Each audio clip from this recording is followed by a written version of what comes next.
Es un programa de entrega de víveres que el gobierno ha preparado para llegar a 200.000 familias, con entrega de 2 kits de víveres de 17 kilos aproximadamente, que favorecen a 4 personas por familia.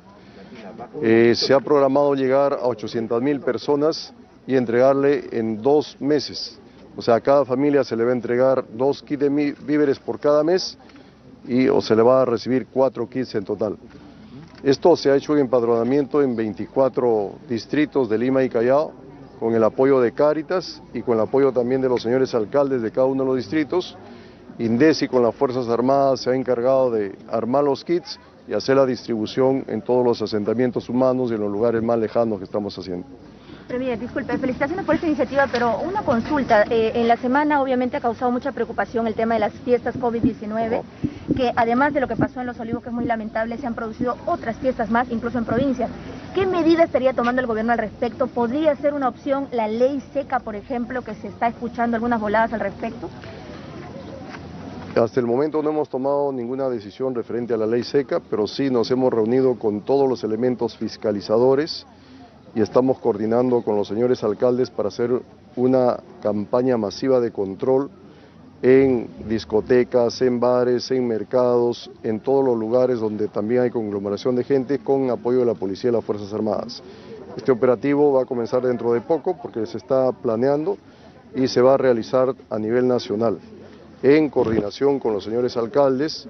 La gran mayoría de ellos, por esta crisis económica, han tenido baja recaudación y no tienen mucha cantidad de fiscalizadores. Por eso estamos uniendo las fuerzas con las fuerzas del orden, tanto la policía como la Fuerza Armada, y también con los órganos fiscalizadores del gobierno, ¿no? Por ejemplo, SUNAFIL, en el transporte, lo que es la ATU, y en varios sectores estamos organizando todo una campaña de fiscalización a nivel nacional. Fiscalización es un punto, pero eso es cuando, digamos, ya se viene desarrollando el tema de las fiestas. Pero ¿cómo hacer para interiorizar también en las personas esta necesidad de realmente no acudir a estas fiestas, de repente ya pensar en una campaña preventiva? Estamos haciendo, y dentro de poco, esta semana, se está lanzando una campaña masiva publicitaria para llegar a este tipo de poblaciones que a lo mejor no lo hemos llegado con la intensidad que se requiere, sobre todo la gente joven entre 18 y 30 años, que son los que asisten masivamente a las fiestas.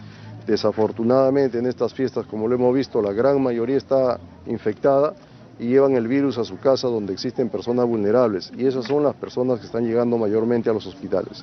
Esto tenemos que hacer un trabajo integrado con el gobierno en todos los niveles, no solamente el gobierno central, el gobierno regional, el gobierno local, y también tenemos que hacer un trabajo conjuntamente con la población misma.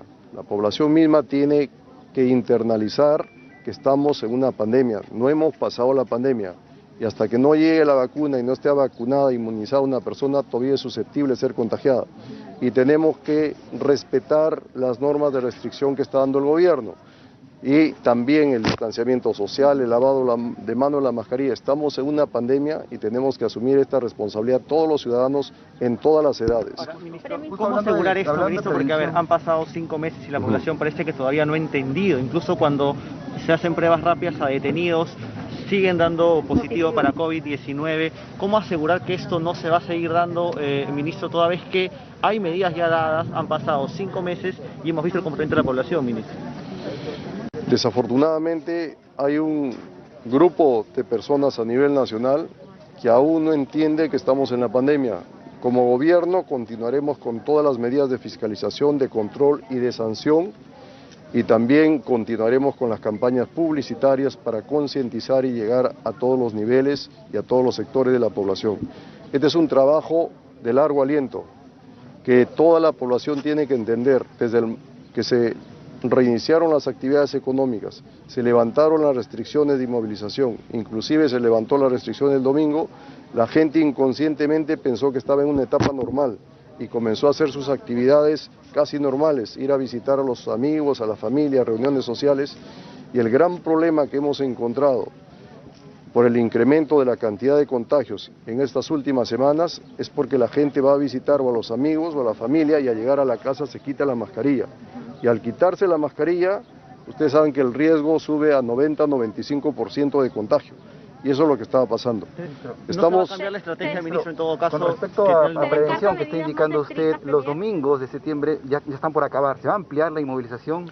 El día de hoy en la tarde tenemos un Consejo de Ministros y ahí vamos a definir todas las medidas restrictivas en base a la exposición que nos hagan los órganos de prospectiva del Ministerio de Salud. Nos van a hacer una exposición de cómo está la situación de la pandemia en cada uno de los distritos, en cada una de las regiones, y el día de hoy estaremos tomando las medidas restrictivas. También esto se está coordinando, está pidiendo la opinión de los gobiernos regionales y de los comandos COVID a nivel nacional. Que se pueda ampliar.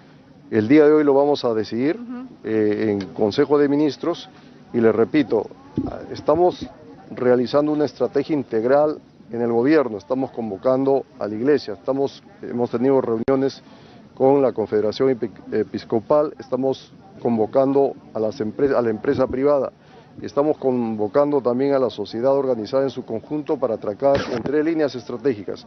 Uno, la prevención para evitar que la gente que no está contagiada no se contagie, y ahí estamos con una fuerte campaña publicitaria, también con acciones intensas de fiscalización para evitar que la gente se aglomere, que se respeten las normas de bioseguridad y los protocolos de bioseguridad en los centros comerciales, restaurantes, etcétera.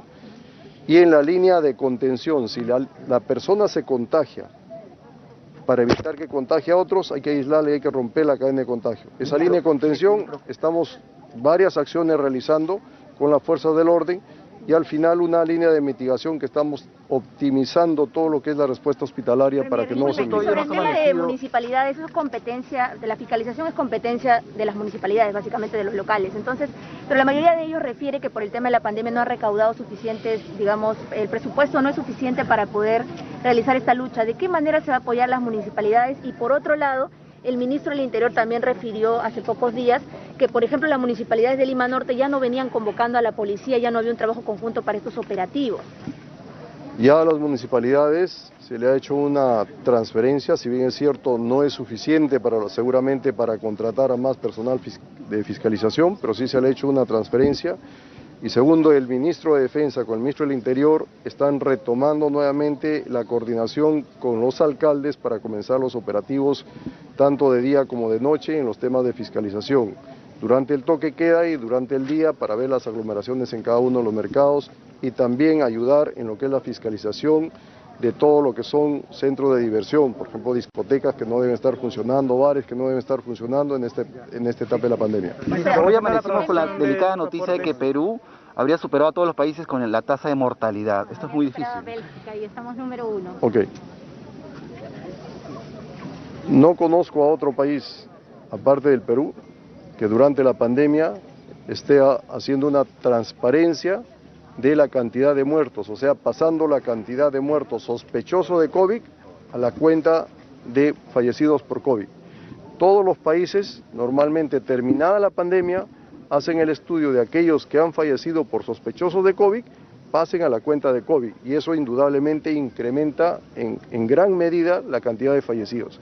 El Perú, por transparencia, lo está haciendo durante la pandemia. Y ustedes saben que hay una gran cantidad de fallecidos sospechosos de COVID que han pasado a la cuenta de COVID. Eso incrementa la cantidad de fallecidos a nivel mundial, indudablemente. Y vamos a seguir haciéndolo, porque tenemos que ser transparentes y inclusive se está haciendo el estudio de todos aquellos que fallecieron y que tuvieron una prueba, ya sea rápida o molecular, y que salieron positivos, se está considerando que han fallecido por COVID, aún con la duda de que han podido fallecer por otras causas, otras enfermedades. Eso es lo que está pasando acá en el país. ¿Tiene alguna cifra especial sobre la baja de fallecidos por el COVID-19? En estas últimas semanas ha bajado la cantidad de fallecidos, al parecer, gracias a las medidas que se están tomando de contención con la operación Taita. Por ejemplo, en Cajamarca había una gran cantidad de contagios y también comenzaron a haber fallecidos entre 16 o 17 de ciertos días. Se hizo una operación Taita masiva, se llegó a 22.000 personas, que es el tratamiento temprano y el aislamiento adecuado, entregándole víveres a las personas. En este momento la cantidad de fallecidos en Cajamarca ha bajado a mínimos, están 2, 3 fallecidos. Esto lo estamos replicando a nivel nacional. Afortunadamente en estas últimas semanas han bajado los fallecidos, pero eso no quiere decir que ya vencimos al COVID. Tenemos que seguir luchando, no podemos tener una mentalidad triunfalista, la pandemia todavía sigue, tenemos que toda la población tener el cuidado de las medidas de seguridad, distanciamiento social, su mascarilla, lavado de manos, y nosotros como gobierno tenemos que seguir luchando con toda la fuerza que tenemos a nivel nacional y continuar optimizando la respuesta hospitalaria. Ya se ha habilitado una web para la inscripción de los ciudadanos para la vacuna, con respecto, ¿no?, a la vacuna. Se ha habilitado la web ya. Como ustedes conocen, el país está teniendo varias líneas de gestión referente a la adquisición de la vacuna. Una a través de la Organización Mundial de Salud con COVAX Facility, y otra directamente en forma bilateral con laboratorios a nivel mundial. En este momento ya está confirmado con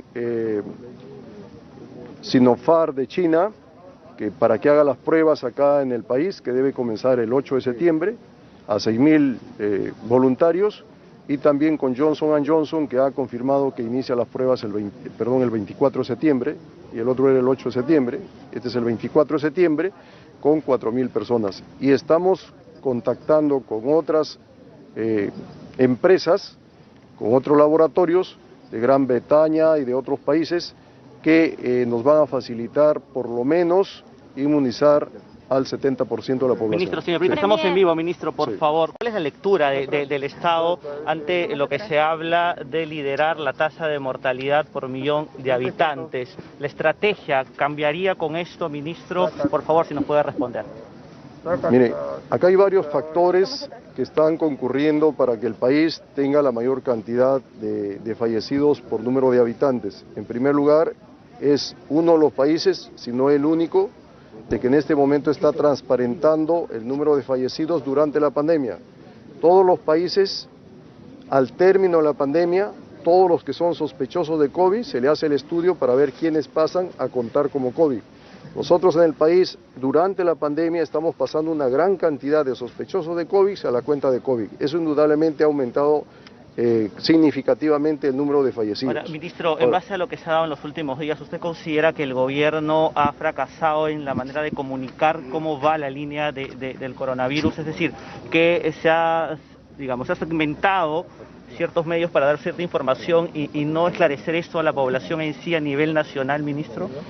Creo que el gobierno ha venido haciendo las campañas que corresponden, ha venido haciendo la campaña Quédate en tu casa, Mi Salud Primero, y ahora estamos lanzando una campaña potente para evitar el contagio entre familias, reuniones sociales, reuniones amicales.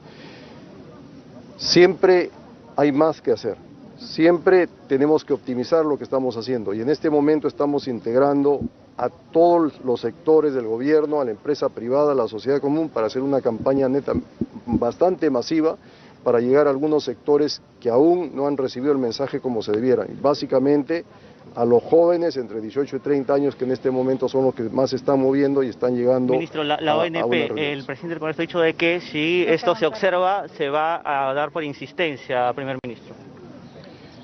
Mire, el problema de la ONP, como gobierno estamos conscientes que es un problema estructural que tiene que reformarse todo el Sistema Nacional de Pensiones.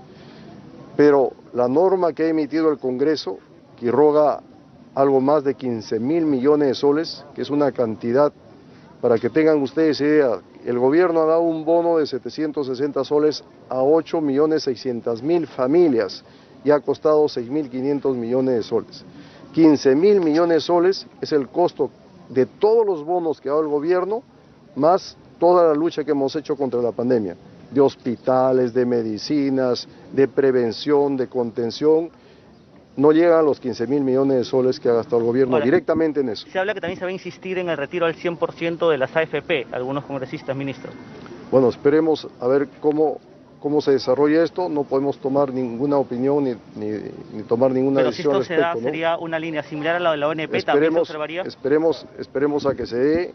Por lo pronto, la ONP está causando muchísimo daño a los propios aportantes, porque al devolverle el dinero se están quedando fuera del sistema de pensiones y no van a tener una pensión en el futuro, y peor, tampoco tienen el acceso a la salud. Yo no sé qué va a hacer de toda esa gente que se le está devolviendo los aportes. Para acabar, ¿Les ha llegado la autógrafa de ley a ustedes? La autógrafa de ley sobre el tema de la deuda con los bancos. Se lo planteó inclusive el presidente de la República. ¿Qué pasará con las personas que tienen deudas en banco y que no han podido cubrir esto debido a la emergencia, que han perdido trabajo? ¿Qué se plantea desde el gobierno ante ellos? Se hablaba en un primer momento de un congelamiento de las moras, de las deudas también.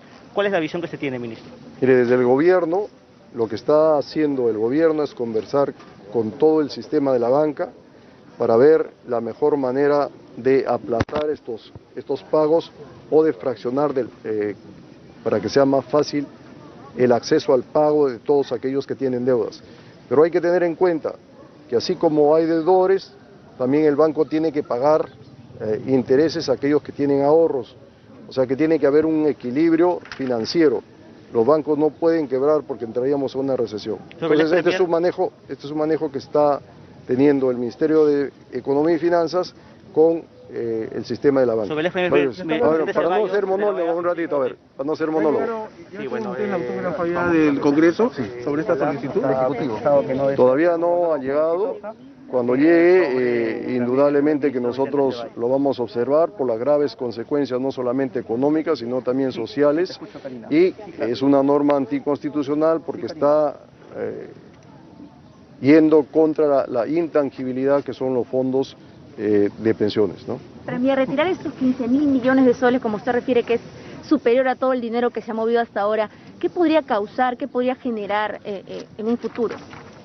Mire, en un futuro generan daños en diferentes ámbitos. Primero, en el ámbito social. A estas personas que se les está devolviendo sus aportes, se están quedando fuera del Sistema Nacional de Pensiones, o sea que en el futuro no van a recibir ninguna pensión. Segundo, que no tienen acceso a la atención de salud, porque los que están en el Sistema Nacional de Pensiones se pueden atender en el salud. Estas personas van a tener serios problemas en el futuro y van a ser un problema social para el futuro gobierno. En el problema económico, 15.000 millones de soles significa un tremendo desequilibrio en el equilibrio fiscal.